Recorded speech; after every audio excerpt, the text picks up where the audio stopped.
3번부터 한번 보겠습니다.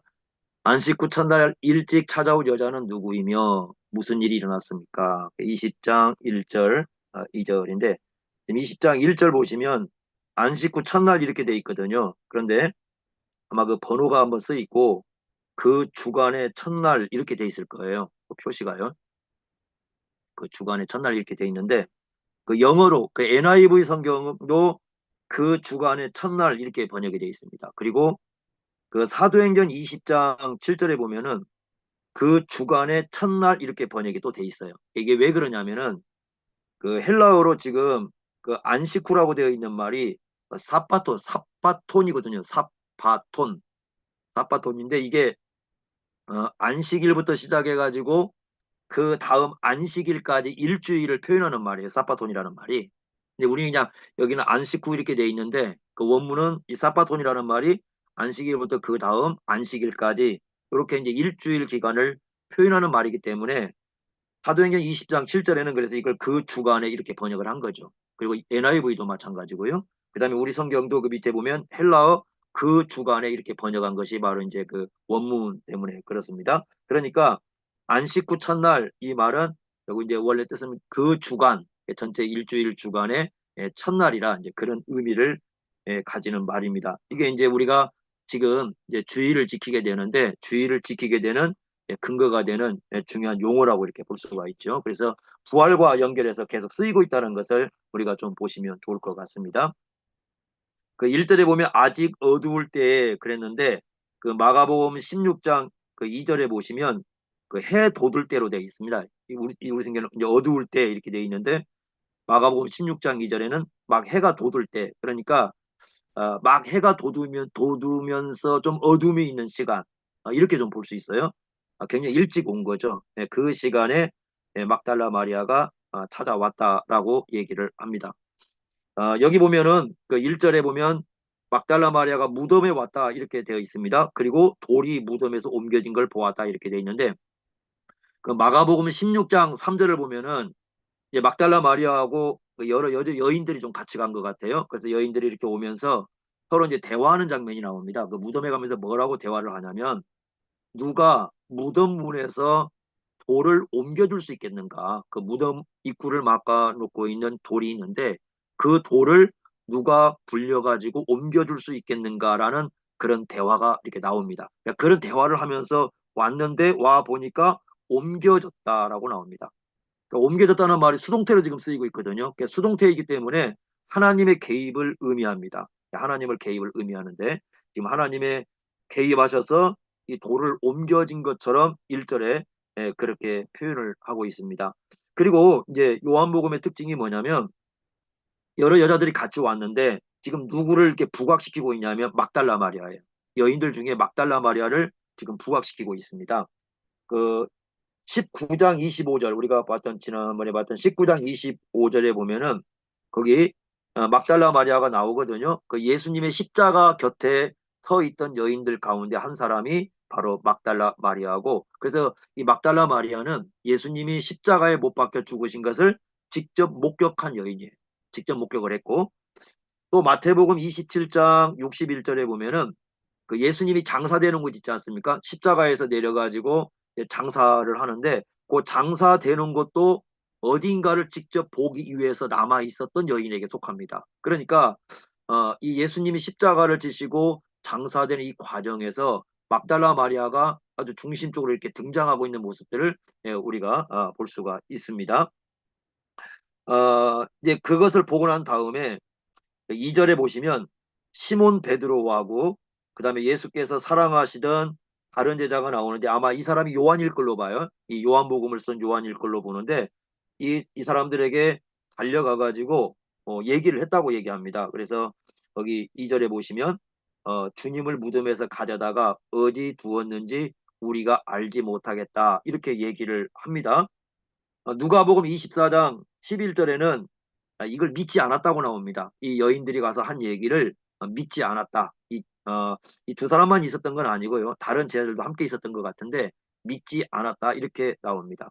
그러니까 무덤에서 가져갔다라는 말은 누군가가 지금 예수님의 시체를 이 가져갔다고 지금 생각을 하는 거거든요.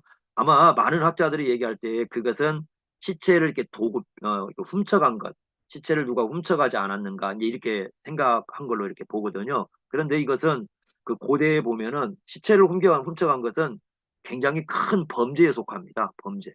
범죄로 얘기를 하는데 누군가가 이 무덤에서 시체를 훔쳐가지 않았는가. 그러니까 막달라 마리아 머릿속에는 예수님이 부활하셨다는 것에 대한 생각이 전혀 없습니다. 이 상황에서요. 예수님이 부활했다. 그런 생각은 전혀 없고 그냥 예수님은 돌아가셨고 예수님은 시체로 계시는데 그 시체를 누군가가 가져갔다. 이렇게 이제 생각을 하고 있었다는 것이죠. 그러면서 거기 2절에 보시면 우리가 알지 못한 우리라는 표현을 쓰고 있잖아요. 그러니까 막달라 마리아만 여기 있었던 게 아니라 다른 사람들도 있었다라는 걸 우리가 볼 수 있는데 그래서 막달라 마리아와 함께 간 사람들을 보면은 마태복음 28장 1절에는 다른 마리아라는 여인이 한 명이 또 등장을 합니다. 마리아라는 여인이 등장하고요. 그 다음에 마가복음 16장 1절에 보면 살로메라는 여인이 나오거든요. 살로메라는 여인도 동참을 합니다. 그러니까 기본적으로 마리아라는 또 다른 이름을 가진 마리아, 그 다음에 살로메라는 여인, 이제 요렇게 같이 막달라 마리아하고 이제 와서 보았더니 돌은 이미 굴려져 있고 예수님의 시체는 보이지 않으니까 아마도 누군가가 예수님의 시체를 훔쳐갔을 것이다. 이렇게 이제 생각을 했다는 거죠. 그러니까 지금 여기 와서 이제 그 안식구 첫날 찾아왔던 여인들이 본 것은 뭐냐면 무덤에 예수님의 시체가 없다라는 겁니다. 무덤이 완전히 비어 있는 거죠. 그래서 이 부분을 얘기해 주면서 이 여인들, 여기 나와 있는 여인들이 결국은 이제 부활의 이 증인이 될 수 있는 여인들로 이렇게 등장을 시키고 있습니다. 이렇게 이제 얘기를 하고 있습니다. 이제 아마 처음에 왔을 때 빈 무덤을 보았다. 근데 이제 문제는 뭐냐면 빈 무덤인데 왜 이 무덤이 비어 있느냐 하는 거잖아요. 왜 비어 있느냐? 뭐 여러 가지 가능성이 있잖아요. 단지 무덤이 비었다고 해서 부활을 증명해 주는 건 아니고 그냥 무덤이 비었다는 거예요. 그런데 이 여인들이 처음에 생각할 때는 누군가가 시체를 가져갔기 때문에 빈 것이지 예수님이 부활했기 때문에 무덤이 비었다 이렇게 생각하지 않았다는 겁니다. 이제 그것은 좀 뒤에 와야 이제 여인들이 이해를 하게 되는 거죠. 그래서 이제 처음에 이렇게 이제 요한복음을 시작하는 것을 우리가 볼 수 있습니다. 자, 4번 문제 한번 보겠습니다. 이어서 계속. 베드로와 다른 제자가 무덤에 가서 본 것은 무엇이며 뭘 알지 못했는가라는 건데요. 지금 막달라 마리아의 얘기를 듣고 왔습니다. 4절에 보니까 둘이 같이 다름질을 했답니다. 둘이 같이 다름질을 했는데 다른 제자가 요한이라고 보는데요. 요한이 베드로보다 더 빨리 달려갔다. 왜 그러냐면 요한이 베드로보다 훨씬 젊었을 거예요. 우리가 이제 연령대로 보더라도 훨씬 젊습니다. 그러니까 아마 달리기가 훨씬 더 빨랐다 이렇게 볼 수가 있는데 그래서 요한이 먼저 무덤에 도착을 합니다. 그런데 5절에 보니까 그 이렇게 부풀려서 보았는데 세마포만 보는 거죠. 그 무덤 안에 있는데 시체는 보이지 않고 세마포만 보게 되는 거죠. 그리고는 들어가지 않습니다. 웬만하면 좀 더 들어가서 이렇게 먼저 살펴와야 되는데 무슨 이유인지는 모르겠어요. 무슨 이유인지는 모르겠지만은 5절에 보면은 들어가질 않습니다. 그러니까 여기에 대해서 뭐 사람들은 이런저런 얘기하지만 그건 다 추측하는 거고 실제로는 왜 들어가지 않았는가 그것은 우리가 좀 알 수가 없어요. 그리고 6절에 보니까 시몬 베드로가 오고 시몬 베드로는 확실히 이제 성격이 직선적이니까 그냥 바로 들어가 버립니다. 바로 무덤에 들어가서 보니까 세마포만 놓여 있었다. 그리고 시체는 없었다고 얘기를 합니다. 그리고 7절에 보시면 머리에 쌌던 수건이 나오는데 시체에 이제 머리를 쌌던 것인데 그것은 딴 곳에 놓여 있었더라 이렇게 얘기합니다. 그러니까 여기서 지금 보여주는 건 뭐냐면 세마포하고 머리에 쌌던 수건을 통해서 보여주는 건 뭐냐면 질서가 있었다는 거. 질서가 있다라는 것은 만약에 도둑놈이 와가지고 시체를 훔쳐갔으면 요걸 같이 가져갔거나 그잖아요. 대마포하고 수건을 같이 갔거나 왜냐면 이걸 다 벗겨가지고 가기는 힘들잖아요. 그죠? 같이 가져갔거나 아니면은 이 세마포나 수건이 완전히 그렇게 무질서하게 이렇게 널려 있어야 되는데 상황이 그렇지 않다는 거죠. 그러니까 요거 자체가 상당히 그 부활에 대한 이제 그 증명을 해주는 어떤 그런 부분이 될 수가 있습니다. 나사로 같은 경우입니다. 나사로하고 좀 대조가 되는데 그 요한복음 11장 44절에 보시면 나사로가 무덤에 나올 때 온몸을 이렇게 배로 감아져 가지고 나오지 않습니까? 그 얼굴은 수건으로 이렇게 싸가지고 나오고. 근데 예수님은 그렇지가 않아요. 그렇다면 이것 자체가 예수님께서 죽은 자 가운데서 살아나시면서 무덤에 그냥 쌌던 배와 수건은 그대로 두고 부활하신 것이다 라는 것을 어느 정도 이 시사해주고 있는 그런 내용이라고 볼 수가 있습니다. 그러니까 만약에 이걸 훔쳐갔다면, 마리아가 생각한 대로 누군가가 훔쳐갔다면 이 배라든가 아니면 수건이 없거나 없어져 버렸거나 아니면은 이것이 그냥 헝클져서 막 이렇게 놓여졌어야 되는데 그러지 않고 질서 있게 개어 있다는 것 자체가, 이거 자체가 이 부활의 어떤 그 신빙성을 주고 있다라는 것을 은근하게 지금 여기서 가르쳐 주고 있습니다. 이제 그때서야 8절에 보니까 다른 제자도 들어갑니다. 근데 여기 이제 다른 제자도 8절에 들어가는데 거기 보니까 믿더라는 말 나와요. 믿더라. 뭘 믿었을까? 무엇을 믿었는지는 말하지 않습니다. 이런 것일 거예요. 글쎄 여기가 이제 부활까지 믿었다고 봐야 될지, 어떤 주석들은 예수님이 죽은 자 가운데서 살아나신 부활까지 얘기를 하기도 합니다. 그런데 그것만 얘기하는 건지 아니면 여인들이 지금 이들에게 가가지고 예수님의 시체가 없다고 얘기를 했잖아요. 앞에서 20장 2절에 지금 그것만 믿었다는 얘기인지가 분명하지가 않아요. 지금 여기에서는 분명하지 않는데 지금 이 9절 말씀입니다. 9절. 9절 말씀 보면 그들이 성경의 죽은 자 가운데 다시 살아나야 하리라 하는 말씀을 아직 몰랐다고 얘기를 하는 걸 보면 아마 8절 말씀에 이 믿었다라는 말이 죽은 자 가운데서 살아났다는 의미도 약간은 함의할 수 있겠다라는 사람, 이제 그런 좀 생각을 많이 하게 됩니다. 근데 그런 의미가 될지까지는 아직 정확히 모르겠어요. 아마 그 이전에 나온 것처럼 시체를 누군가가 훔쳐갔다라는 어떤 그런 정도에서의 믿음을 가질 수도 있겠는데, 이 믿음이라는 말 참 그래서 오묘하게 쓰여진 겁니다. 지금 이 부분을. 이제 학자들은 이제 어디까지 보게 되냐면 죽은 자 가운데서 살아나는 것을 믿었다라고까지 이제 해석을 합니다. 거기까지 가요. 가는데 실질적으로 보면은 내용상 흐름을 보면 거기까지 믿었을까라는 의심은 좀 듭니다. 내용 자체가 아직 이 상황이 지금 요한이 구체적으로 예수님이 부활하셨다 여기까지 확실하게 믿었다고 보기 좀 어려워요. 뒤에 전개되는 내용을 보면은. 그래서 이 부분이 좀 어려운 부분이 있습니다. 학자들의 견해를 따르면 이렇게 될 것 같지만 그런데 내용상 흐름을 보면 좀 그렇지 못한 부분이 존재하고 있다. 좀 요걸 좀 조금 이제 우리가 좀 생각을 했으면 좋을 것 같아요. 그리고 이제 9절 말씀 보시면 지금 성경 얘기인데 이게 뭐냐면 실제로 본 거하고 지금 무덤에 가서 봤잖아요. 실제로 무덤에서 가서 본 거하고 성경을 이해하는 건 좀 차이가 있다는 겁니다. 지금 9절 말씀은 뭐냐면 여기서 말씀하는 구약은 9절은 성경이 구약 말씀이거든요. 구약에서 예언하는 것을 이 깨닫는 데는 좀 시간이 걸린 것 같아요. 시간이 좀 걸립니다. 바로 깨달은 건 아니에요. 그러니까 본 것은 봤지만 예수님이 그 무덤에 계시지 않은 것도 보고 이제 뒤에 가면은 예수님이 부활한 것도 보지만 그건 실제 본 거고 이 실제 본 것을 가지고 그 구약에서 예수님의 부활에 대한 예언을 한 것은 좀 뒤에 이루어진 일이다. 그러니까 실제 본 거하고 성경을 통해서 깨닫는 건 좀 다릅니다. 이 시기적으로요. 이런 지금 표현을 쓰고 있습니다. 고린도전서 15장 4절에 보시면 그 사도 바울이 그러지 않습니까? 부활에 대한 얘기를 할 때 성경대로 사흘 만에 다시 살아나셨다. 그러니까 부활하신 예수님을 본 것은 이 바울도 봤거든요. 봤는데 바울은 그것보다 뭘 더 중요하게 여기고 있냐면 성경이에요. 그러니까 성경의 부활에 대한 얘기를 했고 그 부활에 대해 얘기한 대로 예수님은 살아나셨다. 이렇게 얘기하고 있습니다. 그리고 누가복음 24장 그 44절부터 46절까지 거기에도 마찬가지인데 이제 부활하신 예수님께서 제자들을 찾아오시거든요.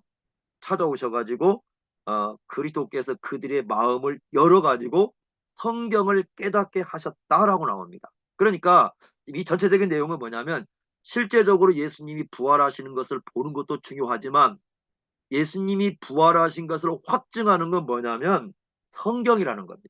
그러니까 성경의 근거를 가지고 이것을 이해를 해야 예수님이 다시 살아나신 그 부활을 확증할 수 있었다는 겁니다. 그러니까 우리가요, 예수님의 제자들이 이제 생각할 때는 이렇게 생각합니다. 많은 분들이 부활하신 예수님을 봤기 때문에 그냥 제자들이 예수님의 부활을 믿었다, 확증했다 이렇게만 생각하면 한쪽만 보는 것 같아요. 그러니까 중요한 건 성경에 의한 확증이 있을 때에 이 부활도 확증이 되는 겁니다. 그래서 두 가지를 다 얘기하는 겁니다. 실제로 부활하신 예수님을 보는 것도 중요하고 그 다음에 성경을 통해서 부활을 이해하는 것도 중요하고 이 두 가지가 하나가 되었을 때 확증이 온다는 겁니다. 그 부분을 요한복음에서는 우리에게 지금 여기에서 이제 가르쳐 주고 있습니다. 그러니까 빈 무덤. 빈 무덤은 분명히 예수님이 부활하셨다.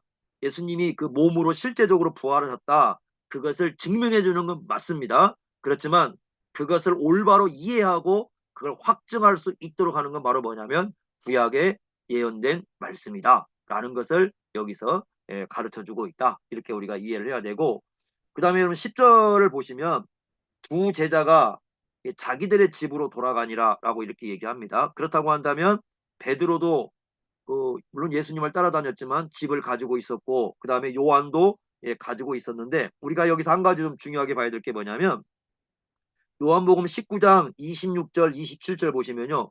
예수님이 십자가에 못 박혀 돌아가실 때에 그 예수님께서 그 마리아에게 그 요한을 자기 아들로 이제 아들로 삼으라 이렇게 얘기하거든요. 그리고 그 요한에게는 그 마리아를 어머니로 모시라 이렇게 얘기했는데 그다음 27절 보니까 그때부터 그 제자가 자기 집에 모셨다고 얘기하지 않습니까? 그러면 지금 요한이 지금 집으로 돌아갔잖아요. 그럼 거기엔 누가 있냐면 마리아가 있을 거란 말이죠. 그리고 그 마리아에게 바로 이 무덤에서 일어난 사건을 얘기를 했을 거라고 말이죠. 그러니까 마리아, 예수님의 어머니 마리아는 이 무덤 속에 등장하지는 않지만 누구로부터 그 얘기를 들을 수밖에 없냐면 요한으로부터 요한으로부터 이 예수님에 대한 소식을 분명히 들을 수 있었다. 이 부분은 이제 그렇게 우리가 좀 확인을 해보면 좋을 것 같습니다. 그래서 이렇게 이제 얘기가 전개되는 부분입니다.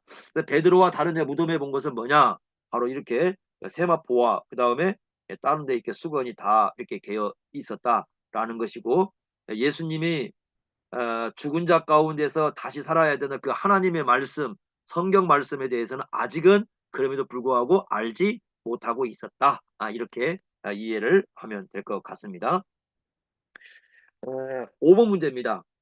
이제 무덤 밖에 서서 울고 있던 마리아에게 발생한 일은 무엇이며 주님께서 어떤 말씀을 하십니까? 20장 11절부터 18절까지 이 막달라 마리아가 부활하신 예수님을 만난 것에 대해서 이제 길게 기록을 해놨는데 마리아도 마찬가지예요. 무덤은 빈 것은 알아요. 그렇지만 무덤이 왜 비었는지는 깨닫지 못하고 있습니다. 지금 그 증거가 뭐냐면 11절에 보니까 무덤 밖에 서서 울고 있었다는 거죠. 깊은 슬픔에 빠져 있다는 겁니다. 그러니까 부활하신 예수님이 부활하셨다 이런 생각은 전혀 하지 않고 예수님의 시체만 없어졌다 이렇게만 생각을 하고 있었던 것이죠. 지금 상황 자체가요. 그래서 이 마리아는 밖에서 빈 무덤의 의미를 깨닫지 못하고 울고 있었습니다. 그리고는 이제 그 11절 보니까 무덤 안을 이렇게 들여다봅니다. 무덤 안을 들여다봤더니 12절에 흰 옷 입은 두 천사가 있었다고 얘기합니다. 두 천사가 있었고 이제 하나의 천사는 예수님의 십자 가운데 머리편에 하나는 내 발 쪽에 이렇게 있었다라고 얘기를 합니다. 이, 이 천사에 대해서 표현이 좀 여러 군데가 좀 달라요. 마가복음 16장 5절에는 흰 옷을 입은 청년으로 나옵니다. 청년. 청년이 거기 있었다고. 그러니까 사람의 모습입니다. 청년 남자로 거기에 있었다라고 나오고요.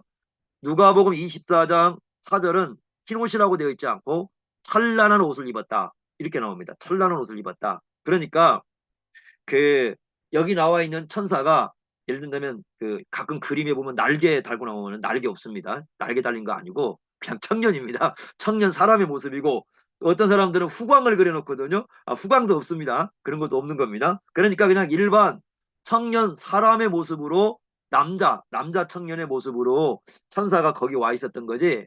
이게 막 그 흰 옷 입고 아니면 날개 달고 막 이렇게 와 있는 천사로 생각하면 안 됩니다. 그래서 이제 종합적으로 해보면 흰 옷을 입은 그 남자 청년이 청년의 모습으로 천사가 거기에 와 있었다. 이렇게 얘기합니다. 자, 그런데 이게 우리가 중요한 건 뭐냐면 지금 천사가 와 있지 않습니까? 예수님 시체는 없어요.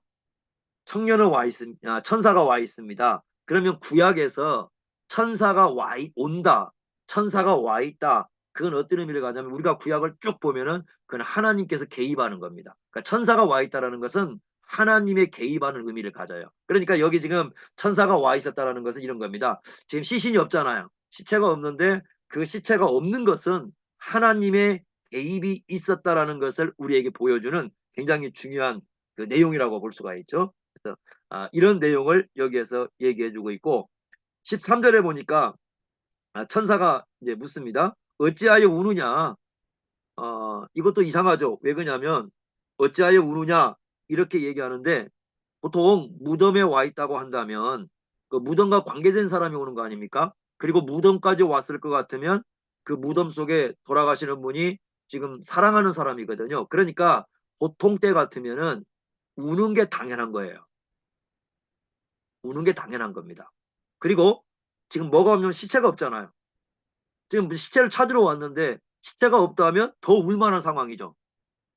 그러니까 여기서 말하는 어찌하여 우느냐 그 표현은 원래는 당연한 건데 질문을 던지고 있다는 것은 지금 뭔가 지금 인식을 잘못했다고 암시를 주고 있는 거예요. 여인에게. 너 지금 인식 잘못했다.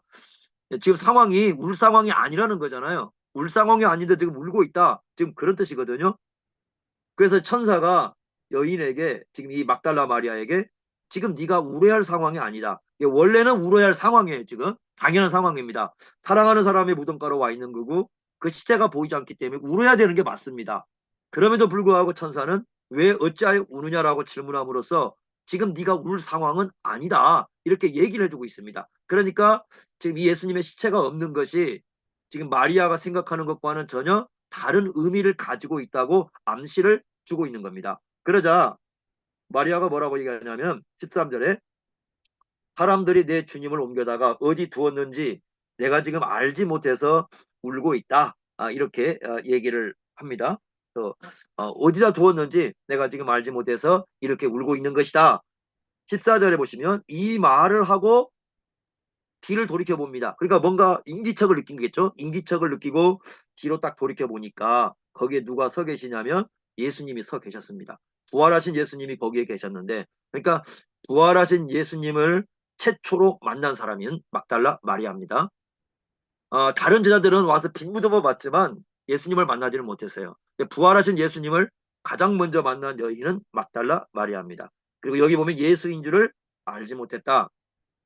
부활하신 예수님이 와 계셨는데 예수님인 줄 알지 못했다라는 건 왜 알아보지 못했을까 예수님인 걸 부활하셨는데요. 아마 세 가지 이제 그 추측 가능한 것은 뭐냐면 첫째는 뭐냐면 너무 울어서 이제 학자들 얘기입니다. 너무 울어서 눈에 눈물이 가득했기 때문에 이 슬픔 때문에 예수님인 걸 알아보지 못했다라는 게 이제 하나의 견해고요. 두 번째는 어떤 견해냐면 지금 막달라 마리아는 예수님이 부활한 걸 전혀 생각하지 못했잖아요. 그러니까 설마 지금 자기 뒤에 계신 분이 부활하신 예수님일 거다. 아마 그런 생각을 전혀 못했다라는 것이고 세 번째 하나는 또 뭐냐면 예수님이 지금 몸이 부활했는데 이 몸이 부활한 것이 좀 더 이렇게 알아보지 못할 상황으로 부활한 것이 아닌가. 그걸 어떻게 알아볼 수가 있냐면 누가복음 24장 그 15절 16절 보면 엠마오로 가는 두 제자 나오는데 그 엠마오로 가는 두 제자와 예수님이 함께 하잖아요. 그런데 예수님을 못 알아봐요. 그렇다고 한다면 뭔가 이 부활한 몸이 예전과는 좀 달라가지고 좀 이렇게 빨리 알아보기가 좀 조금 어렵지 않았나 좀 이런 이제 생각도 하는 겁니다. 그러니까 셋 중에 이제 하는 거죠. 너무 울어서 눈물이 가득해서 못 알아봤을 가능성. 두 번째는 예수님의 부활을 전혀 생각하지 않았기 때문에 뒤에 설마 그분이 예수님일까 그걸 의식하지 못했다는 것. 세 번째는 아마 부활하신 몸에 뭔가 변화가 있기 때문에 그것에서 못 알아보는 상황이 아닌가. 뭐 어느 것인지 정확히 모르겠습니다. 그러나 분명히 이렇게 이제 상황이 됐기 때문에 예수님인 걸 알아보지 못했다. 이렇게 얘기하고 있고 그 다음에 15절 보니까 아, 그 앞에 그 천사들이 던진 질문이 있잖아. 13절에 어찌하여 우느냐. 똑같은 질문을 합니다. 15절에 여자여 어찌하여 우느냐. 이렇게 어찌하여 우느냐. 누구 찾냐? 이렇게 물어보죠. 그랬더니 마리아가 동산지기인 줄 알았다. 이렇게 얘기하고는 주여 당신이 옮겼다면 그러니까 지금 이 마리아 생각은 뭐냐면 동산지기라고 한다면 이 동산지기가 예수님의 그 시체를 어디로 옮기지 않았을까? 그러니까 계속해서 지금 부활하신 예수님이 계신데도 불구하고 예수님의 시체를 지금 찾고 있는 겁니다. 예수님의 시체를 찾고 있으니까 당신이 옮겼다면 어디다 두었는지 좀 알려주십시오. 그러면 내가 그것을 가져가겠습니다. 라고 지금 얘기를 합니다. 여기서 우리가 한 가지 볼 수 있는 게 뭐냐면 막달라 마리아가 좀 재산이 있는 여인 같습니다. 이런 얘기를 할 것 같으면 재산이 좀 있어요. 이 시신 얘기도 하는 것도 보고 가져가는 얘기도 하는 거 보면 우리가 누가복음 8장 2절 3절에 보면은 여인들이 이렇게 그룹을 져가지고 예수님 따라다니면서 이렇게 예수님 도와주는 사건이 있잖아요. 그때도 보면 좀 재산이 있는 것 같거든요. 근데 여기도 내용을 보면은 이 내용을 보면은 동산지에게 하는 얘기를 보면은 어느 정도 좀 재력이 있는 재산이 있는 여인 같아요. 비록 예수님의 은혜를 받았지만 좀 재산이 있는 여인 같은데 이렇게 지금 예수님의 시체를 계속해서 찾고 있습니다. 그때 16절에 예수님이 뭐라고 하냐면 마리아야 이렇게 부릅니다. 마리아야. 자, 동산직이라면 마리아 이름을 알지 못했겠죠. 그렇죠? 왜냐하면 지금 마리아가 이 동산지기한테 내가 마리아입니다 말하지 않았거든요. 만약에 이 사람이 동산지기였다면 마리아라는 이름을 알지 못했겠죠. 그러니까 마리아라고 이름을 불렀을 때는 마리아를 잘 알고 있는 거죠. 그러니까 이 마리아를 잘 알고 있고 그 다음에 그 목소리가 아마 예수님 이제 지상에 계셨을 때 예를 들면 목소리라는 것이 이제 톤도 있고 뭐랄까요? 우리가 이렇게 발음 차이가 있잖아요. 그죠? 그러니까 아마 그러면 예수님의 그 발음을 어느 정도 익숙하게 마리아가 좀 알고 있었을 거예요. 그러니까 예수님인 걸 금방 알아봅니다. 그래서 뭐라고 얘기하냐면 16절에 랍오니라는 나의 선생님 이렇게 부릅니다. 나의 선생님 이렇게 부릅니다. 그러니까 예수님이 자기 이름을 말하자 아 바로 이제 이분이 예수님이구나 이렇게 인식을 해버린 거죠. 아 이분 맞구나. 이제 자기가 이제 평상시 들었던 그 이름 그걸 듣게 되니까 아 이게 예수님 맞구나 이렇게 생각을 한 거죠. 그래서 그 요한복음 10장에 가보면요. 우리가 이제 이미 지나온 얘기지만 요한복음 10장에 보면 목자와 양의 비유에서 어떤 얘기가 나오냐면 양은 목자의 음성을 알아듣는다고 나오거든요.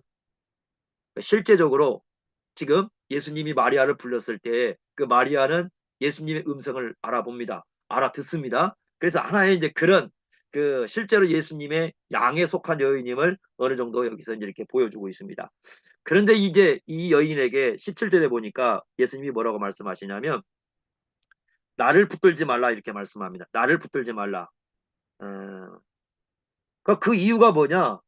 내가 아직 아버지께로 올라가지 못했다. 아직이라는 말은 시간이 조금 남아있다라는 거예요. 아버지께로 올라가겠는데 아직은 좀 시간이 남아있는데 아직은 올라가지 못했다. 그러니 나를 붙들지 말아라. 이렇게 얘기합니다. 아마 마리아가 지금 앞에는 그 얘기 안 나옵니다. 앞에는 안 나오는데 예수님을 붙들고 이렇게 그 예수님이 떠나지 않도록 좀 꽉 붙들려고 좀 했던 것 같아요. 그러니까 여기 그 붙들다는 말은 꽉 붙든다는 말이니까 예수님을 꽉 좀 뭔가 마리아가 이 예수님을 붙들려고 했던 것 같아요. 이렇게. 그러니까 예수님께서 붙들지 마라. 왜냐하면 아직 아버지께로 돌아갈 때가 올라가지 않았다. 이렇게 얘기합니다. 근데 이런 거잖아요. 아버지께로 올라가지 못하는 게 왜 붙들어서는 안 되는 이유가 되는 걸까? 그러잖아요. 내용상 그러지 않습니까? 아버지께로 올라가지 않았어요. 그게 왜 붙들지 말아야 할 이유가 될까 하는 거거든요. 지금 예수님은 앞에서 계속해서 아버지께로 돌아가신다는 얘기를 했습니다. 아버지께로 돌아간다는 건 우리가 앞에 내용을 전개해 보면 예수님이 죽으시고 부활하시고 하늘에 오르신 것까지 얘기하시는 거거든요. 하늘로 올라가시는 것까지 얘기하시는데 아직 지금 하늘에 올라가지 않으셨어요. 그런데 붙들지 말아라. 이렇게 얘기하면서 얘기를 합니다. 그래서 왜 그랬을까라고 했을 때 그 다음 말씀이 이제 아마 좀 힌트가 될 것 같은데 너는 내 형제들에게 가라. 이렇게 너는 내 형제들에게 가라 하시면서 어, 내가 내 아버지 곧 너희 아버지고 내 하나님 곧 너희 하나님께로 올라간다라고 하라는 겁니다. 그러니까 지금 형제들에게 가서 여기 형제들은 예수님의 제자들입니다. 예수님의 제자들에게 가서 지금 예수님께서 하나님께로 올라간다라고 하는 걸 어떻게 알려주라고 얘기를 합니다.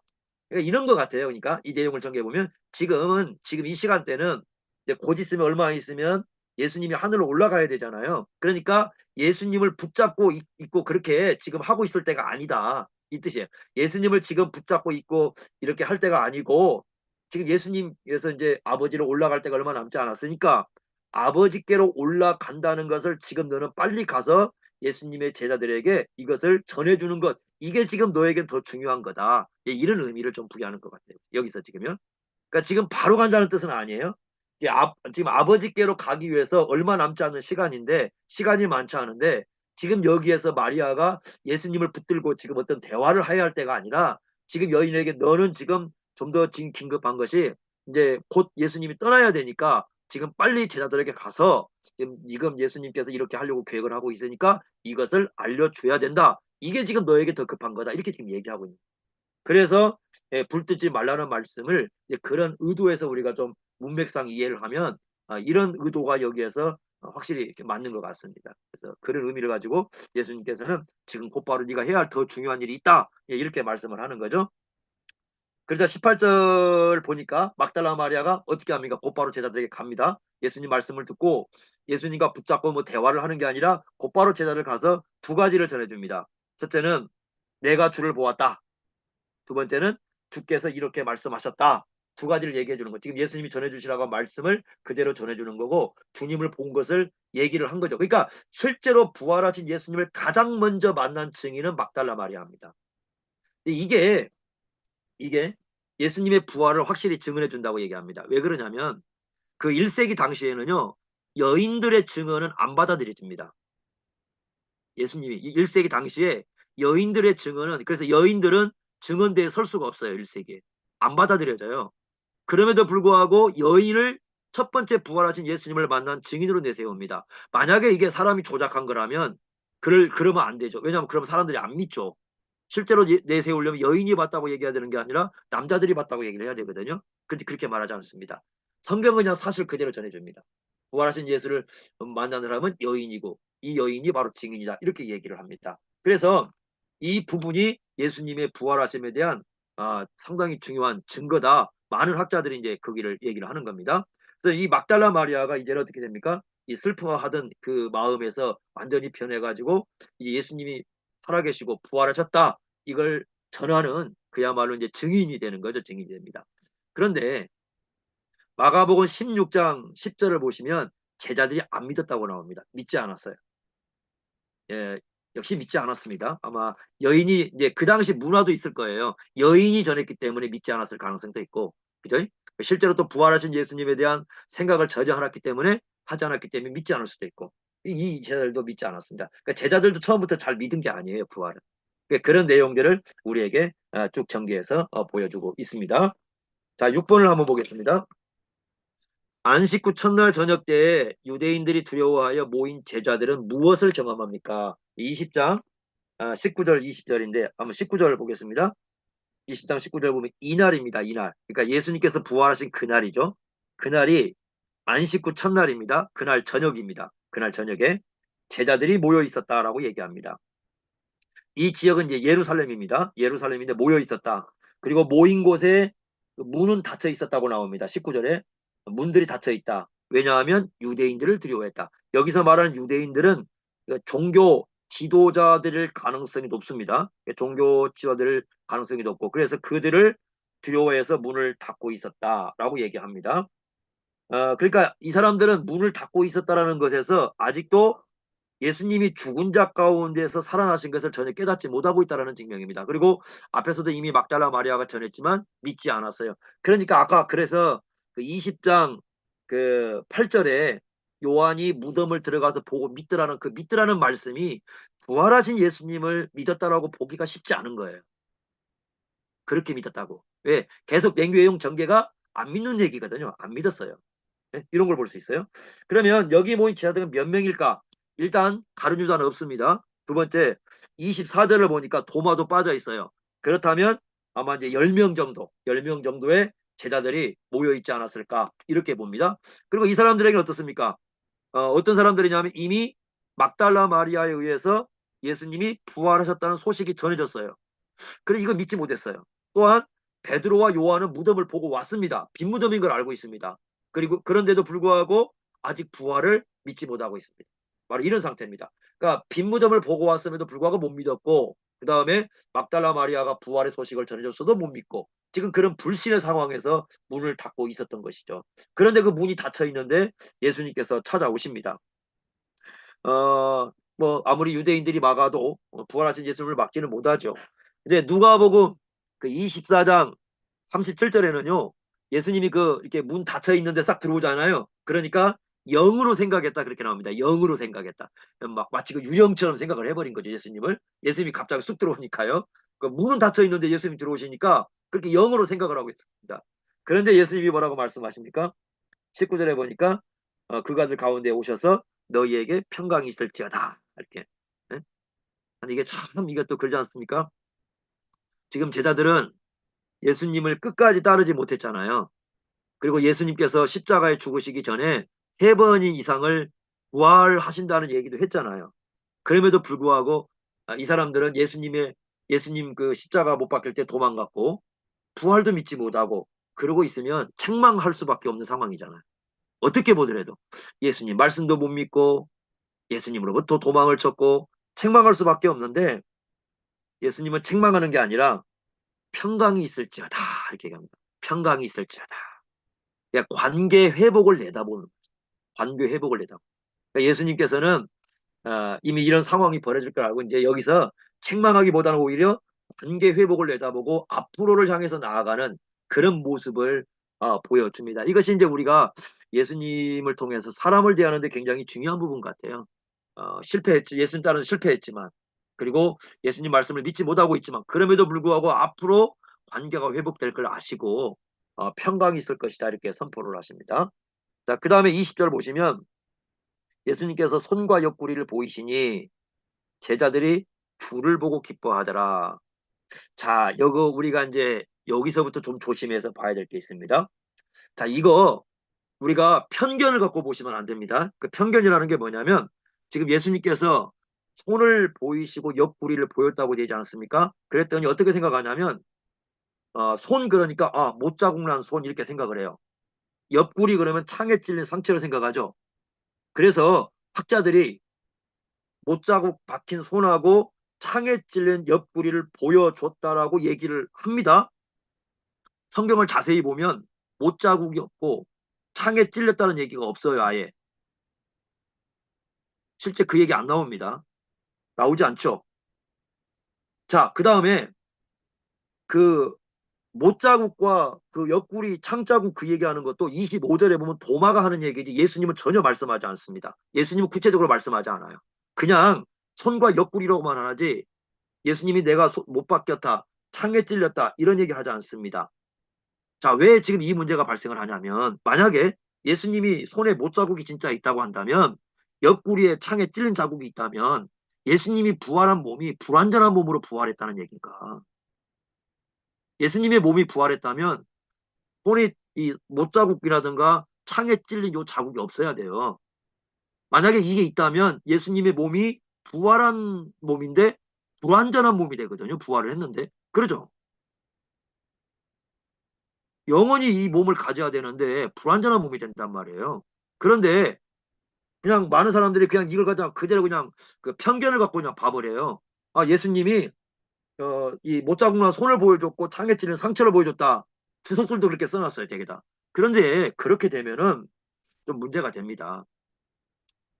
예수님이 어떤 그렇게 실제로 그게 있다면 이제 우리가 던져야 할 질문은 예수님의 부활은 불완전한 부활인가? 이렇게 이제 질문할 수밖에 없어요. 그런데 그렇게 보기는 좀 어려워요. 불완전한 부활이라고 보기 어렵습니다. 그렇다고 한다면 우리가 좀 자세히 보시면 예수님은 못자국이라든가 창에 찔린 상처를 말하지 않습니다. 본문에 어느 것도 얘기하지 않아요. 그냥 손과 옆구리라고만 얘기를 하지 실제로 얘기하지 않습니다. 그러니 그 우리 편견이에요. 자, 그리고 제자들이 뭘 보고 기냐면 예수님께서 그 20절에 보시면 주를 보고 기뻐합니다. 그러니까 부활하신 인격체인 예수님을 거기서 보고 이 기쁨을 갖게 되는 거죠. 기쁨을 갖게 됩니다. 그래서 이 부활하신 예수님을 보고 거기서 기쁨을 가졌다. 이렇게 얘기를 합니다. 어쨌든 이게 이제 첫 번째 예수님을 만나실 이렇게 장면입니다. 지금 제자들이 다 모인 자리에서. 그러니까 이건 뭘 가능성이 없냐면 많은 사람이 주장하는 환상일 가능성이 없습니다.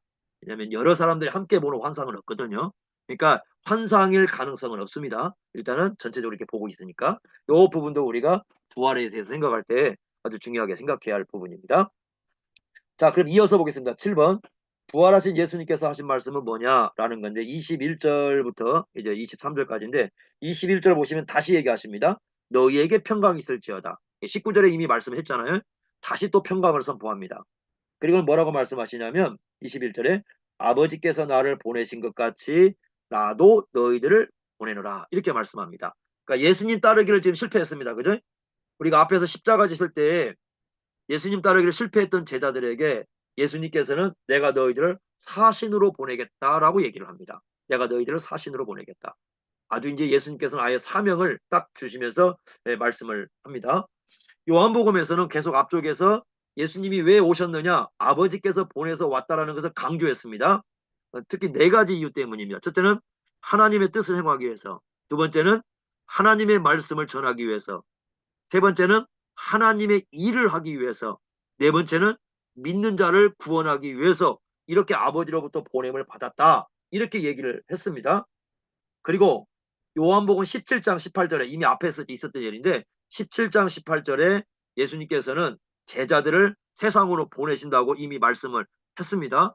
그리고 다시 또 강조하는 겁니다. 내가 너희를 세상에 보낸다. 이렇게 말씀을 합니다. 자, 그리고 난 다음에 22절 한번 보십시오. 22절. 이 말씀을 하시고 그들을 향하여 숨을 내쉬며 이르시되 성령을 받으라. 이렇게 말씀을 하는데 원문에는요. 그들을 향하여 향한다는 말이 없어요. 원문에는 없습니다. 그들을 향하여는 해석입니다. 우리 번역의 의미부여입니다. 그래서 그들을 향하여 그래서 숨을 내셨다 이렇게 말씀하는데 숨을 내쉬는 개념은 특히 이제 두 군데에서 우리가 볼 수 있는 게 뭐냐면 창세기 2장 7절. 창세기 2장 7절을 보면은 그 70인역에서 이제 같은 번역을 쓰고 있습니다. 70인역 보면은 생기를 불어넣으셨다는 표현이 나와요. 생기를 불어넣으셨다. 요거 나오고요. 그 다음에 에스겔서 37장 9절. 그 에스겔 37장에 보면 마른 뼈들 나오잖아요. 그 마른 뼈들이 나오는데 그 마른 뼈들에게 생기를 부여해주는 어떤 그런 장면에 이 표현이 쓰고 있습니다. 그러니까 숨을 내쉰다는 표현은 창세기 2장 7절에 그 아담을 창조하면서 하나님께서 이 생명을 주실 때 쓰는 표현이고 에스겔 37장 9절에도 보면 마른 뼈들에게 생명을 주실 때 쓰는 표현입니다. 그러니까 숨을 내쉰다는 것에서 하나님께서 생명을 부여하는 어떤 역사와 관련된 용어예요.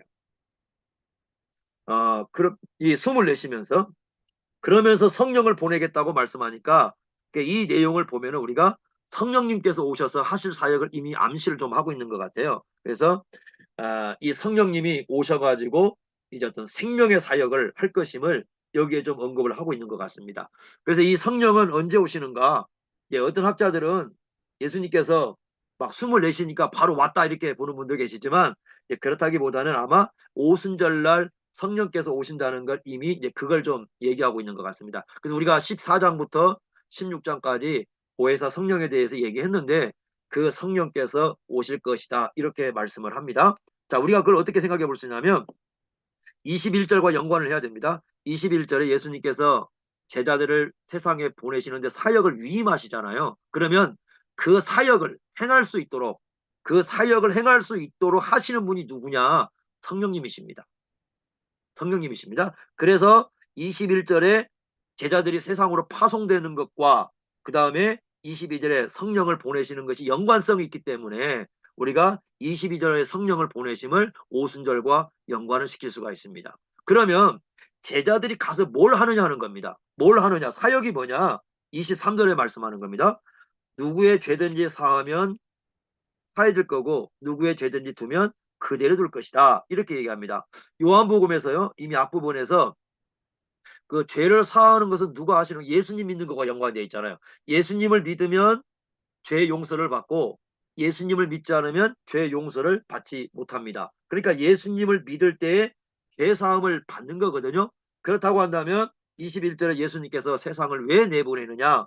바로 23절과 연관이 되어 있습니다. 그러니까 세상에 보내셔가지고 예수님을 선포를 해서 그 예수를 믿고 죄 사함의 은혜를 누리도록 하기 위해서 제자들을 보내신다는 거예요. 그 일을 할 수 있도록 누가 오시는 겁니까? 성령이 오시는 겁니다. 그러니까 성령의 사역의 핵심은 사역과도 연관이 되어 있습니다. 사역과 연관이 되어 있는데 바로 예수님을 선포하고 그 예수님을 믿도록 하셔서 생명을 얻도록 하시는데 누가 일하시냐면 성령께서 일하신다는 것을 여기서 가르쳐 주고 있습니다. 상당히 중요한 부분이죠.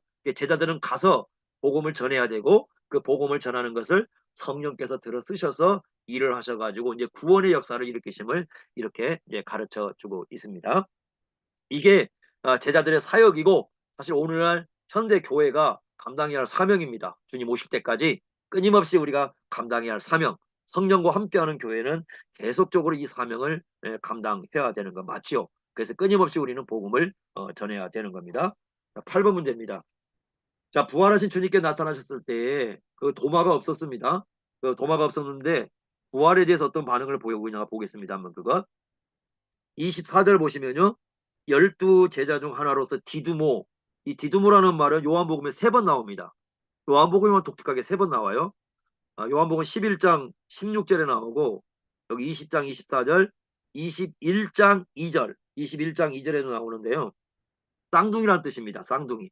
누군가와 쌍둥이에요. 그 도마는 누군가와 쌍둥이인데 누구와 쌍둥이인가는 모르겠어요. 그렇지만 쌍둥이 형제일 수도 있고 이제 여자분하고 쌍둥이일 수도 있고 어쨌든 쌍둥이입니다. 쌍둥이 도마라고 이렇게 얘기를 합니다. 근데 예수님께서 부활하셨을 때 함께 있지 않았어요. 25절에 보니까 다른 제자가 뭐라고 얘기하냐면 우리가 주를 보았다.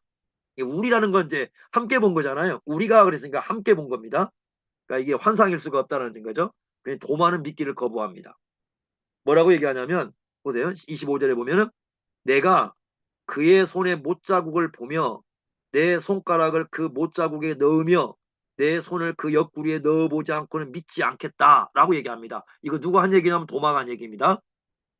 많은 사람들이 이 말씀을 잘 안 읽다 보니까 어떻게 얘기하냐면 예수님께서 도마에게 그 네 손을 갖다가 내 이게 뭐 손가락 내 이게 못자국에 넣으라고 했고 내 허리 창자국에 넣으라고 했다 그러는데 그런 얘기 없습니다 여기에. 그리고 도마가 실제로 예수님을 만졌다는 얘기도 존재하지 않습니다. 그냥 도마가 한 얘기예요. 그냥 한 얘기. 실제로 만졌다는 얘기는 없습니다. 아예 도마가 만져보고 믿은 게 아니에요. 도마가. 그래서 예수님은 보고 믿었다고 그러지 만지고 믿었다고 하지 않습니다. 자, 또 하나 우리가 여기서 오해하지 말아야 할 것. 지금 도마가 이제 부활에 대한 오해를 지금 하고 있죠. 어떤 오해라고 했다면 다시 살아났다고 하지 않습니까? 다시 살아나다 이제 자기가 못 자고 그러면 실제로 부활했다면 못 자국이 있을까? 거기에 넣어보겠다는 거잖아요, 지금 그죠? 부활이 완성체라면 완성된 부활의 몸이라면 못 자국이 있을 수가 없죠. 창자국이 있을 수도 없고. 그러니까 지금 이 도마는 부활에 대한 오해를 좀 하고 있는 것 같아요. 마치 환생처럼 그냥 죽은 몸이 그대로 살아나는 것처럼 이렇게 생각하는 것 같아요. 완전히 변해가지고 새롭게 된 몸, 우리가 고린도서 보면 나오잖아요. 완전히 새롭게 된 영광된 몸을 가지고 나오는 건데 지금 도마는 그걸 좀 이해를 못하고 있습니다. 지금 부활의 몸에 대해서. 그러니까 지금 이런 얘기를 하는 겁니다. 또 하나가 이제 뭐냐면 학자들의 얘기가 도마는 회의주의자라고 이렇게 얘기합니다. 회의주의자. 그런데 뭐 때문에 그러냐면 이게 믿지 않았다고 예수님 그 부활한 자리 없었고 믿지 않았다고 회의주의자라고 하는데 그거 도마에게 붙이면 안 되는 말이에요. 왜 그러냐면 사실 다른 제자들도 예수님 보기 전에 아무도 못 믿었습니다. 막달라 마리아가 부활의 소식 전했잖아요. 안 믿었잖아요. 그 사람들. 그죠? 그럼 이 사람들도 회의주의자인가? 그거 아니거든요. 일단 그렇게 보기는 어려워요. 그게. 그러니까 또 마태복음 28장 마태 28장 17절에 보면 재미있는 사건이 나옵니다. 마태 28장 17절 보면 이제 갈릴리에서 그 예수님이 그 지시하신 산에서 예수님을 보고 이렇게 경배를 하지 않습니까? 근데 거기 뭐라고 되어 있냐면 아직도 의심하는 자가 있다고 나와요. 제자들 가운데 아직도 의심하는 사람들이 있어요. 믿지 못하고 의심하는 사람이 있었어요. 근데 도마는 그것이 아니에요. 도마는 부활한 예수님 만나고 분명히 신앙 고백을 해버려요. 그리고 더 이상 의심하지 않거든요. 그러니까 도마를 놓고 회의주자라고 부르는 것은 좀 너무나 도마에 대해서는 모르고 하는 소리입니다. 도마는 회의주자 아닙니다. 그렇게 부르면 안 됩니다. 그리고 어느 쪽에서 그 회의도 아니고 사실 처음부터 제자들은 다 믿지를 못했던 사건입니다. 또 하나 21장 가면 우리가 알겠지만 21장에 보시면 지금 21장 2절에 보시면 베드로가 나오고 도마가 나오지 않습니까? 적어도 이 사람들은 부활하신 예수님을 만난 사람들이죠. 그러니까 이 사람들이 지금 갈릴리 그 디베랴 호수에 갔을 때 실망과 좌절했기 때문에 간 게 아니에요. 실망과 좌절해서 옛날 직업을 찾아간 게 아니에요. 왜 갔습니까? 예수님께서 갈릴리에서 만나자고 했기 때문에 가신 거예요. 이 사람들은. 그걸 어떻게 이미 19장에 어떤 20장에 어떤 일이 발생했어? 이 사람들 부활하신 예수님을 만난 사람들이잖아요. 그리고 도마는 예수님을 향해서 나의 주님, 나의 하나님 신앙 고백한 사람들이거든요. 그렇기 때문에 이 사람들이 뭔가 예수님에 대해서 그 실망과 좌절해서 간 게 아니고 부활하신 예수님을 만나고 확실하게 만나서 확신을 갖고 간 겁니다. 거기. 그러니까 옛날 직업으로 돌아간 게 아니에요. 그것도 오해입니다. 그러니까 성경을 갖다가 자꾸 이렇게 편견으로 보면 안 됩니다. 우리가. 그러니까 내용을 흐름을 잘 보시면은 그럴 수가 없어요. 그러니까 이런 부분을 우리가 보시면 좀 생각해 볼 필요가 좀 있습니다. 분명히. 자, 그랬을 때 그 9번 보시면 여드레가 지나서 부활 예수님이 다시 나타나시지 않습니까? 그때 도마가 보인 반응인데 자, 여드레라 그러면 언제냐입니까? 여드레라고 하면은 이게 그 안식 후 첫날이에요. 왜냐하면 유대인들은 어떻게 계산을 하냐면 시간법을 그 시간, 그 날이 들어가면 그날 하루를 칩니다. 하루를 칩니다. 그러니까 그 안식 후 첫날부터 계산을 해야 돼요. 안식 후 첫날 하루를 계산하고 월, 화, 수, 목, 금, 토 안식 후 첫날 이렇게 하면 여드레예요. 이게 여드레. 우리가 사흘 만에 부활했다고 했을 때 사흘이면 시간적으로 계산하면은 24시간 곱하기 사흘 하면 얼마가 됩니까? 48시간이잖아요. 그게 아닙니다. 48시간 되도 않습니다. 안식 후 첫날 이게 사흘 만이라는 것은 그 안식일 치고 하는 겁니다. 안식일부터 시작을 하는 거예요. 그리고 다음 날 그리고 나서 이제 얘기하는 거거든요. 그럼 이거 시간이 우리가 생각하는 만큼 그렇게 되지 않아요. 그러니까 유대인들 시간법이 그래요. 그러니까 유대인들은 시간을 계산할 때 하루가 단 1분이 들어가도 같이 넣어버립니다. 그러니까 여기서 보면은 그래서 우리가 생각해 보면 여드레라는 말이 이 우리가 계산법으로 하면 안 되고 안식 후 첫날부터 계산해서 하면 다시 안식 후 첫날이에요. 그러니까 주일입니다. 우리가 지금 말하는 주일. 이걸 왜 계속 강조하고 있는가? 지금 계속 강조하고 있는 부활하신 주님의 나타나심이에요. 그래서 이 주일의 그 개념을 어느 정도 좀 이렇게 드러내고 있다고 봐야 돼요. 부활하신 예수님을 기념하는 것과 연관성을 갖는 그런 표현을 쓰고 있다 이렇게 봐야 되는데 26절에 보니까 그때도 집 안에 있었어요. 문을 닫아놓고. 아마 여전히 유대인들을 좀 두려워하고 있었던 것 같아요. 근데 이때는 도마도 있었습니다. 그때 예수님께서 오셔가지고 26절에 보니까 너희에게 평강이 있을지어다. 이렇게 얘기합니다. 자, 그런데 재밌는 사건입니다. 27대 도마에게 예수님이 뭐라고 하냐면 내 손가락을 이리 내밀어 내 손을 보고 보세요. 내 손가락을 내밀어 내 손을 보고 못자국 얘기하지 않습니다. 네 손을 내밀어 내 옆구리에 넣어보라. 창자국 얘기하지 않습니다. 그리하여 믿음 없는 자가 되지 말고 믿는 자가 되라. 이렇게 얘기합니다.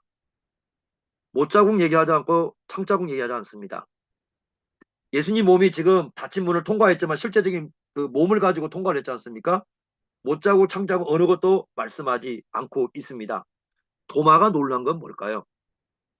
창자국 못자국보다도 제가 보면 요 내용상 뭐가 지금 중요한 거냐면 지금 그 앞에 12제자가 있었을 때에 그 도마 예수님 안 계시고요. 도마가 뭐라고 했습니까? 이 얘기했거든요. 내가 실제로 넣어보지 않고 만져보지 않고는 그랬는데 예수님께서 27절 갑자기 나타나셔가지고 도마에게 아무도 얘기 안 했어요. 누가 예수님 제자가 가서 도마에게 이런 얘기를 했습니다. 알려주지 않았어요. 그런데 예수님이 얘기를 하셔요. 도마가 한 얘기를 그대로 합니다. 그 얘기는 무슨 얘기입니까? 도마가 한 얘기를 다 들었다는 얘기거든요. 그 자리에서 보이지 않았어요. 예수님은. 보이지 않았지만 도마가 한 얘기를 다 알고 있거든요. 그러니까 그것부터 놀랄 수밖에 없어요. 자기는 얘기하지 않았고 예수님 거기 안 계셨고 다른 자를 얘기하지 않았는데 오자마자 예수님이 하신 말씀이 도마에게 바로 묻지도 않습니다. 도마가 요청하지도 않습니다. 곧바로 도마가 한 얘기를 그대로 언급을 합니다. 그리고는 믿음 없는 자가 되지 말아라. 믿음 없는 자라는 것은 앞에서 어떤 겁니까? 막달라 마리아가 증언하고 또 제자들이 증언했을 때 그 듣고도 믿지 않았잖아요. 도마가. 그러니까 그런 사람 되지 말고 믿는 자가 되라. 이렇게 얘기를 합니다. 그러니까 28절에 보십시오.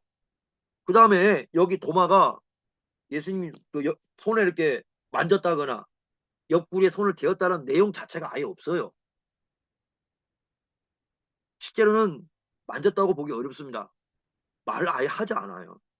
네. 근데 우리가 자꾸 추측을 해서 넣어요, 거기다가. 만졌을 것이다. 그 얘기 했으니까 만졌을 거다, 넣어봤을 거다 그러는데 아예 이 도마는 손으로 만진 것도 없고 넣어본 것도 없어요. 옆구리에서. 그렇다는 내용 자체가 없습니다. 그냥 예수님이 하신 얘기를 듣고 그냥 바로 그 자리에서 그냥 고백하는 겁니다. 뭐라고 합니까? 바로 고백을 하는 것이 28절에 보니까 뭐 넣어보거나 그런 게 아니에요. 그냥 바로 답합니다. 나의 주님이시고 나의 하나님이십니다. 나의 주님이고 나의 하나님입니다. 이렇게 고백을 해버립니다. 그러니까 이 요한복음은 신앙 고백으로 이렇게 짜여져 있어요. 그 요한복음 1장 시작할 때에 나다나엘 나오지 않습니까? 나다나엘이 신앙 고백할 때 1장 49절에 예수님에 대해서 당신은 하나님의 아들이시고 이스라엘 임금입니다. 이 신앙 고백을 하거든요. 그런데 이제 요한복음을 끝내면서 뭐라고 고백합니까?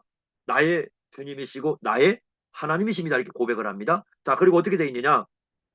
요한복음 1장 11절입니다. 요한복음 1장 1절에 보시면 말씀이 곧 하나님이라고 되어 있죠. 설명이죠. 진술이에요. 그건 진술입니다. 그리고 요한복음 바로 그 도마 사건 이후에 30절과 31절 보면은 다시 하나님의 아들이라고 이렇게 진술을 합니다. 진술. 그러니까 이 나다나엘 신앙 고백 전에 진술을 하고요. 도마의 신앙 고백 후에 진술을 합니다. 진술. 그러니까 설명을 하는 거죠. 설명을 하는데 그 앞에서 1장 1절에 하나님이라고 그 진술했던 내용이 나다나엘을 통해서 신앙 고백이 되고요. 그 다음에 30절, 31절에 그 이 진술 내용이 도마에 의해서 신앙 고백이 되고 있어요. 그러니까 이 진술하는 거, 이게 설명을 하는 건데 그게 신앙 고백이 되는 겁니다. 이게 중요한 겁니다. 그러니까 우리가 이 요한복음에서는 진술만 있는 게 아니라 이 진술을 신앙 고백하는 것, 이걸 굉장히 중요하게 여겨요. 그래서 1장에서는 나다나엘의 신앙 고백을 배치해놨고 여기는 도마의 신앙 고백을 대출해놔서 실질적으로 이 사람들은 성경과 일치된 신앙 고백을 하고 있다는 걸 드러내고 있습니다. 그러니까 진술도 중요하지만 그 진술을 실제로 신앙 고백하는, 많은 사람들이 진술을 듣지만 실제로 믿고 신앙 고백하는 사람은 그렇게 많지 않은데 이 두 사람은 분명하게 이 진술된 이 진술을 가지고 신앙 고백을 하고 있다라는 것을 이 양쪽에서 요한복음 앞과 뒤를 통해서 이렇게 드러내주고 있습니다. 굉장히 중요한 부분이죠. 그래서 우리 예수 믿는 사람들이 이 신앙 고백한다는 것이 얼마나 중요한가라는 걸 좀 생각해 볼 수가 있고, 그 다음에 이게 이제 이해하는 게 뭐냐면 로마서에 가보시면요, 그 로마서 그 어딥니까? 10장 9절에 보시면 이렇게 말하죠. 10장 9절에요. 내가 만일 내 입으로 예수를 주로 시인하며 하나님께서 그를 죽은 자 가운데 살리신 것을 믿으면, 그럼 보십시오. 죽은 자 가운데서 살리셨다고 그런다면 예수님을 누구로 고백하겠습니까? 당연히 아까 제자들이 고백한 것처럼 예수님이 하나님의 아들이시오, 그리스도이신 걸 고백하는 거죠. 그냥 나 부활한 거 믿습니다, 이게 아니고 그 요한복음 로마서 10장 9절에 죽은 자 가운데 살리신 것을 믿는다는 것은 제자들의 신앙 고백에 의하면 예수를 누구로 믿습니까? 하나님의 아들로 믿는 거예요. 임금으로 믿고 그 다음에 정말 메시아로 믿는 거죠. 그걸 얘기하는 거죠. 그러니까 그런 고백을 여기에 써놓고 있는 겁니다. 그러면서 이 말씀을 고백할 때에 29절에 뭐라고 하냐니까 나를 본고로 믿느냐, 그러니까 주님을 보았기 때문에 믿느냐, 오히려 보지 못하고 믿는 자들이 복이 있다, 이걸 말씀을 합니다. 그러니까 받아들이는 거죠. 그래서 베드로전서 1장 8절에요. 이렇게 썼습니다. 예수를 보지 못하였으나 사랑하는도다. 이게 정말 믿음이 좋은 거죠. 보았기 때문이 아니라 들었기 때문에 듣는 걸 가지고 믿는 거죠. 그 듣는 걸 통해서 성령께서 역사하시고 그걸 믿는 것이 정말 복된 사람이다. 이렇게 얘기를 해주고 있습니다. 그래서 이 도마의 사건은 우리가 좀 더 이런 부분을 좀 신중하게 좀 생각해 볼 필요가 있다라는 겁니다. 마지막 10번입니다. 요한복음 기록 목적 20장 30절 31절인데 이 분명히 그 요한복음을 쓸 때 자르진 않았을 거예요. 연결해 썼습니다. 그러니까 도마 사건 이후에 바로 연결한 겁니다. 도마의 신앙 고백 이후에 바로 기록 목적이. 그러니까 이런 거와 똑같은 거예요. 도마가 딱 고백하잖아요.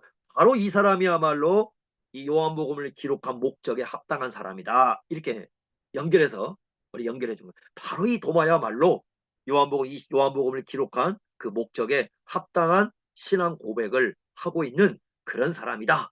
이렇게 딱 씀으로써 이 도마의 신앙을 이렇게 옹호를 해주고 있는 그런 듯한 느낌을 받고 있습니다. 딱 뒷받침해주고 있는 거죠. 예수님께서는 그 이 30절 보시면 제자들 앞에서 그 요한복음에 기록된 그 표적 외에 많은 그 표적을 행했다. 그러니까 요한복음에 7가지 표적이 기록되어 있잖아요. 물을 포도주로 변하든가 왕의 신화를 고치고 베데스다 못에서 못 걷는 사람 일으켜 세우시고 오병이어 사건 베풀어 주시고 바다 위를 걸으시고 그다음에 그 맹인된 사람, 남의 맹인된 사람 고쳐주시고 나사로를 죽은 자 가운데 살리시고 의도적으로 7개를 선별해서 이렇게 기록을 했습니다. 그 기록 목적이 뭐냐? 31절에 예수가 하나님의 아들이시다. 방금 그 도마가 고백한 것처럼 하나님으로 고백하는 거죠. 하나님으로 고백하는 건데 그걸 믿게 하려는 것이다. 그리고 그걸 믿는 사람에게 뭐가 있습니까? 생명이 있다. 영원한 생명이 있다. 영원한 생명이 있다라는 것은 요한복음 3장에 보시면 거듭난 사람이 하나님 나라에 들어간다고 했는데 영원한 생명을 얻는다는 바로 거듭났다. 하나님 나라에 들어갔다는 것을 의미하는 겁니다. 그러니까 영생을 얻었다. 그 말은 결국은 하나님 나라에 들어갔다라는 말과 똑같은 말이에요. 그래서 예수님을 힘입어서 하나님 나라에 들어왔다. 이렇게 말씀을 하고 있습니다. 자, 그래서 이제 요한복음은 특히 이제 제자도에 대한 얘기들을 이제 나중에 쭉 하고 있는데 제자가 누군가 그랬을 때 참된 믿음을 가진 사람이고 예수님을 참으로 믿는다는 건 뭐냐? 예수님이 하나님의 아들 그리스도이심을 믿고 그분을 힘입고 그래서 생명을 얻는 것이다. 이렇게 말씀을 하고 있습니다. 그래서 진짜 믿음을 갖고 있다면 생명을 얻었다. 이렇게 우리에게 가르쳐 주고 있습니다. 이것이 이제 20장에 전체적으로 전개되고 있는 내용이다. 이렇게 이해할 수가 있습니다. 여기까지.